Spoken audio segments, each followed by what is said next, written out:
Very good morning, good afternoon, and welcome you all to the Sustainability Summit. I welcome our distinguished speakers for the next session, that is the In Conversation session on creating sustainable organization. I welcome Ms. Rekha M. Menon, Chairperson and Senior Managing Director, Accenture India, and Ms. Seema Arora, Deputy Director General, Confederation of Indian Industries, who are here with us today. I request our speakers to initiate the session. Thank you.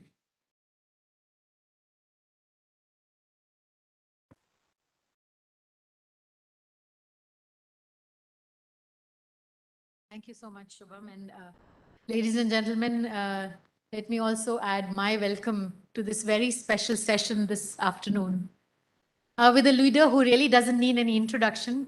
However, I would still like to say a few words. So Rekha M. Menon is the chairperson and senior managing director at Accenture in India. She's a leading industry voice on advanced technology-led innovation and socio-economic progress. Rekha is a member of the Executive Council of the NASSCOM and was its chairperson from 2021 to 2022. She's also a member of the National Council of CII, USIBC's India Advisory Council member, Governing Council member of the National Skill Development Corporation, Sector Skills Council, and is on the board of Invest India. She's also on the board of governors of her alma mater, the XLRI Business School. So welcome, Rekha, and we're really delighted that you've been able to take time to come to our 17th Sustainability Summit, which is happening in person after 2 years. So really delighted. Well, I'm glad to be here. This is an important topic. Yes, absolutely. So let's start a conversation with Rekha this afternoon. And, we have really, this entire summit is about how do we create sustainable business organizations? What is it that needs to be, put into the fabric and DNA? So Rekha, my first question to you is, how do you infuse sustainability into the fabric of an organization? And what are the kind of capabilities that organizations should build so as to be able to deliver on entire sustainability and ESG agenda these days? Your thoughts on that, please. So before that, let me start. I'm not going to make the case for ESG here. That's already been made, but I just want to say we are seeing a massive acceleration in companies adopting ESG standards. And the reason is a few, and then I'll come to therefore what they need to do. I mean, we've seen in the last 2 years, massive acceleration. And I would say some of it is the pandemic, because it's really opened up people's eyes, CEOs' eyes on what needs to be done and that there needs to be a more sustainable future for all of us collectively. But this second is the push from consumers. Third is the push from employees themselves.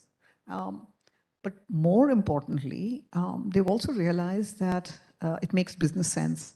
And data shows that about the companies that do follow ESG norms, longitudinal data has shown, give a 2.6 times better returns to shareholders than the ones that don't. So that is, all of it collectively, other than the fact that in some cases mandatory in some countries, have started the push. And to your question on what they therefore need to do, one, and I'll just keep it to bullet points. One, it has to start at the top. There has to be a board level, there has to be a CEO level commitment. It doesn't work otherwise. You cannot have it run on the side by somebody. Like we appointed our chief sustainability officer maybe a couple of years ago, well before, because we'd signed on to the UNGC charter, etc., and put our targets up there.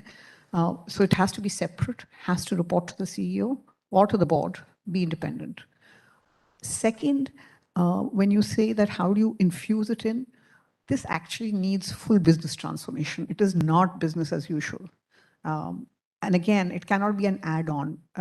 Organizations have to look at all of their processes and relook at what changes need to be made in order to infuse the sustainability practice in there. Third is at the people level. That has to be part of the culture. And one has to build that in, that every employee, every person is responsible accountable, and believes in the fact that the organization has to be run. So there's a lot of investment needed on that. Fourth, I would say, is technology. Without technology, this can't happen, because for whether to make data available, whether to do change practices or move them to digital, all of that, or put blockchain in place so that you can see in your supply chain what's happening, all of that is going to need a lot of investment in technology. The next thing one is going to have to do is do a lot of R&D investment in new areas, depending on what industry somebody is in. Because what we've been happening till now is not going to work going forward. And the last session talked about biofuels, for example. So there's R&D investment needed in that space. So, and then the last one, but not the least, is you have to be able to measure it, because what gets measured gets done, right? I mean, in Accenture, we adopted what we call 360-degree value, where we report not just financial, but how we're doing on each of our ESG parameters. So that has to be done. So it's not an easy journey. It's a complex journey, and it takes time. And then if we go beyond the organization, and I'm expanding my answer now, if we go beyond the organization, one also has to see vendors, suppliers, where is your end product going, right? And if you start moving into that space, it becomes very, very complex. And therefore, ecosystem partnerships are very important. Can't do it alone. Ecosystem partnerships, platforms where data is being shared are important. And we won't even get into what you need to do into the social sector. Thank you. No, I think you pointed out some very interesting facts, and especially the research that you pointed out that, the companies that focus on ESG are probably getting better returns for their shareholders. Not probably, confirmed. They are getting better returns. There's data now. Now, even though there's data, do you think there's still a key fundamental shift required from companies focusing more on shareholders to stakeholders in their journey to sustainability? Because by definition, companies are programmed to focus on shareholders. The markets are programmed to reward companies that focus on shareholders. And the second connected thing is the key shift. One is this shift. The other shift is this entire thing, sustainability by definition, you will get results in the long term, whereas the market is rewarding all kinds of short-term gains. So how do you kind of, integrate these two key shifts? Do you see this happening? Do you see challenges on this? So yes, it's challenging. The market still largely rewards financial performance, looks at your stock market data, your quarterly results. But CEOs are increasingly having to straddle the two. One, because, we have a term where we used to say everything will be digital. A few years ago, we had predicted that the world is going to go digital, everything will be digital. Now we are saying sustainability is the new digital, because it will be the future. That is the way the business is going to run. That is the way consumers are going to demand it. That's the way regulators are demanding it, more importantly, right? So even if you don't believe in it, you're going to have to follow it. So it's a very twin challenge that CEOs are facing. And you're right? Financial results for the short term, but sustainability, building sustainability in for longer term financial results. And therefore, which is why you're seeing the leapfroggers, the industries or the organizations that saw this earlier are moving ahead. The others will have to catch up just from a competitive advantage perspective, not from any other perspective. Or they're going to be forced to do it because of their other stakeholders around them. As I mentioned earlier, whether it's consumers or it's governments, their own governments, or its employees. So yes, and again, the shift requires, it's a big shift because you suddenly have to have collective action with your other stakeholders, right? And it's in a way, a sharing of power, because you're now working to look at how do you meet each of these different stakeholder needs, which you may or may not have been used to doing as a CEO. Yes, thank you. You talked about leapfrogging, and I think that is really important. And that brings me to the next, question, which is really that, how can digital transformation help companies leapfrog to the next level, you know. We had the earlier session, digital transformation, and you yourself mentioned that, you know, sustainability is going to be the next frontier, so to say, and is really getting recognized as a driver for competitiveness. So what advice, we have a, you know, room full of businesses here. What advice will you give to businesses? How do they make this transformation? How do they drive this transformation using digital and sustainability as the driver?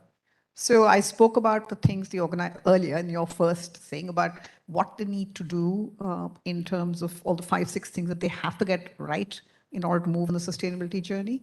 And within that was digital. I mean, technology is going to play a big role. Without that, you cannot meet your sustainability goals. And let me also qualify that with, we need to think of technology in very different ways. I mean, so one side of it is how do we remove waste? How do we make our processes more efficient? How do we track our waste or our supply chain? How do we build fair trade, right? All of this is underlying is technology, right? How do we create new, and again, technology is going forward will be multidisciplinary. It already is, right? I mean, let me take an example from agriculture, because you talked about agriculture earlier, or in the opening session, they talked about agriculture. So if we look at it in India or anywhere in the world, there's first bit in food and agriculture security is there's 30% of food wastage, right? If we could just stop that food wastage, that itself goes a long way in reducing food hunger. Technology can help there, whether it's in the storage or the tracking or then the transporting of it. That's point one.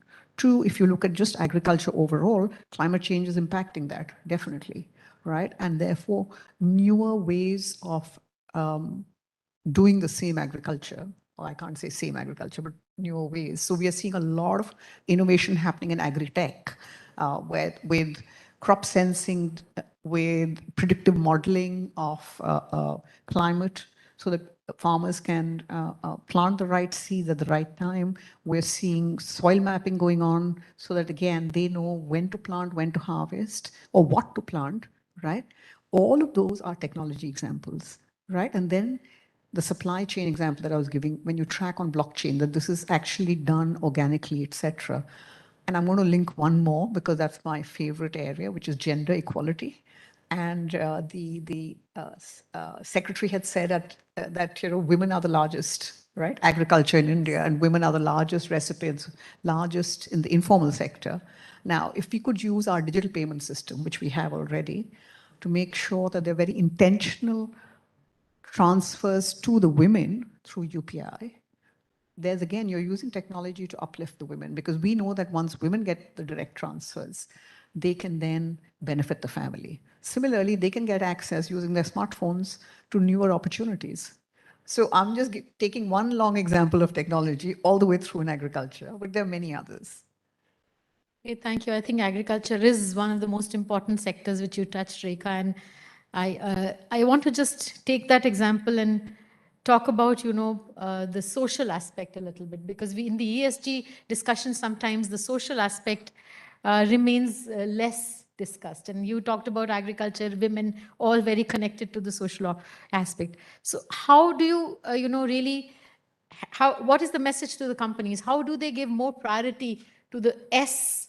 And what are those specific things that companies could do to give more priority to the S? And taking the example of the agriculture, for example, if companies are in agri-tech, what should they do to make the farmer ecosystem more receptive to agri-tech, for example? Is there a component there, and how can we do so? Just an example, but would love your thoughts on this. Yeah. So we actually, India is a forerunner actually on S from a regulatory perspective. I'm not saying that we're you know, there yet at all, but from a regulatory perspective, we are a forerunner, because the government mandated CSR spend, right, in 2014, right, and therefore that forces you to look at social sector. That forces you to spend in the social sector.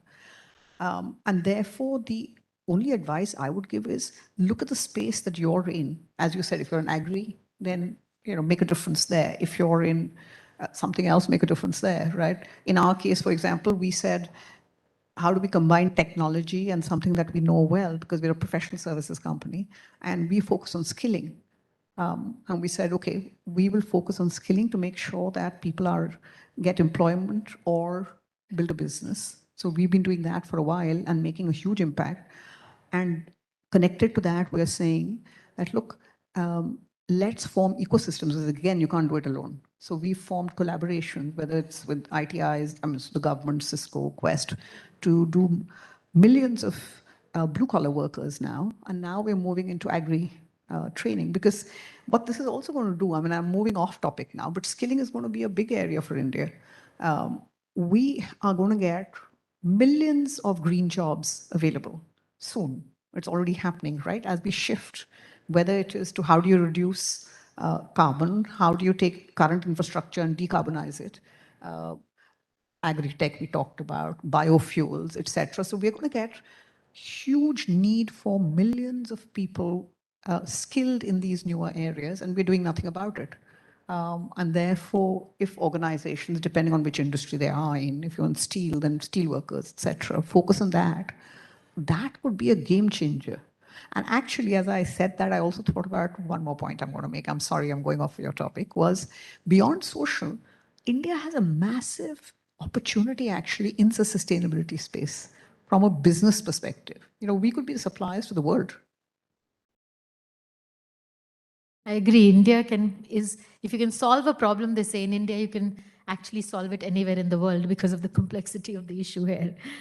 Rekha, you as Accenture, has so many touch points globally. I'd like to get your views on what are you seeing globally as progress on ESG? What are you hearing from your clients, because you work at multiple levels with multiple clients across the globe? Could you share some of those thoughts with the audience? What we are seeing is one urgency that we haven't seen before, an urgency at the CEO levels for the multiple reasons we talked about earlier, to implement. How do we get more sustainable in our business, each of them? We are also seeing that depending on the industry. So for example, if we take the environment, we're seeing the typically environmentally unfriendly industries, let's say steel, coming together to figure out how do we move to green steel, right? Then if you look at as a part of it, the retail sector, because there's a huge consumer push, especially in the Western world, for fair trade. And therefore, they're starting by giving living wages to not just their workers, but all their contracted, in Bangladesh and India and everywhere else, trying to do that. Second, tracking their supply chain down, right, etc. So we are seeing big movements, one within industries, but also we're also seeing, because they recognize that it's very complex, we're also seeing a much larger openness to coalitions than we'd seen before. So for example, I'll give you two examples. One, the last panelist spoke about the Green Software Foundation that we are a founding partner of, along with Microsoft and a couple of others, because we realize that even as we build technology itself has to be green, right? Because technology itself is not green. So we need to do that. So organizations are partnering to build that, recognizing it won't work, or the RE100, which is really retail, consumer.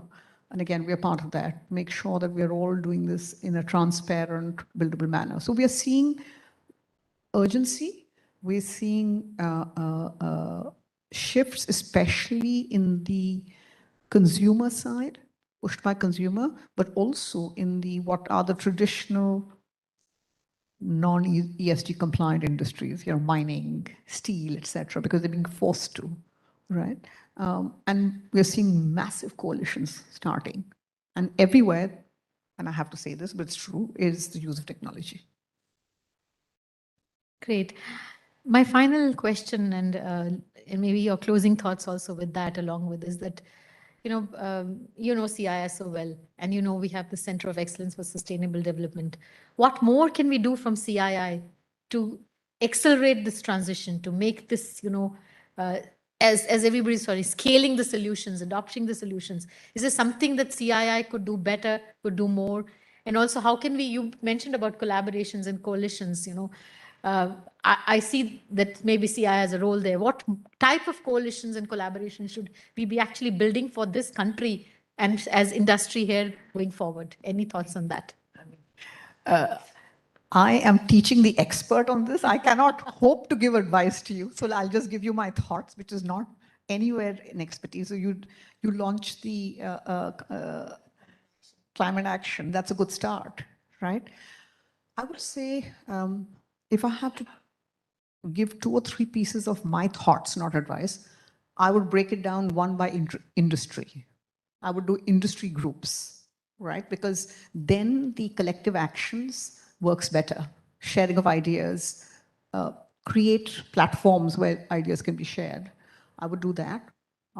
Second, I would push for greater sharing of data and measuring, because everybody's signing up, but what exactly is happening? And measurement, once you start measuring and publishing it, automatically everybody else falls in line, or it just the action starts happening. Third, I would say CII could bring in all the efforts that are going on in other countries. I'm not saying India doesn't have it, but wherever we can find best practices, if we could pull them in here for people to look at and say, that's something we could do, we would do that. And the fourth actually would be work with the government, because a lot of this needs policy changes. And it cannot happen without many policy changes, some enabling, some removing roadblocks, and we see that in our day-to-day, we see some of the media statements from companies which are trying to do sustainable businesses, that they have trouble. So once that happens, then we have a ripe open field. Great. Thank you so much, Rekha. It's been an absolute pleasure having this conversation with you. I'm sure we could go on for a long time, but I'm very mindful of the fact that we have already, a little delay, as well as you have limited time. But thank you very much. Ladies and gentlemen, please join me in thanking Rekha for being so open and sharing.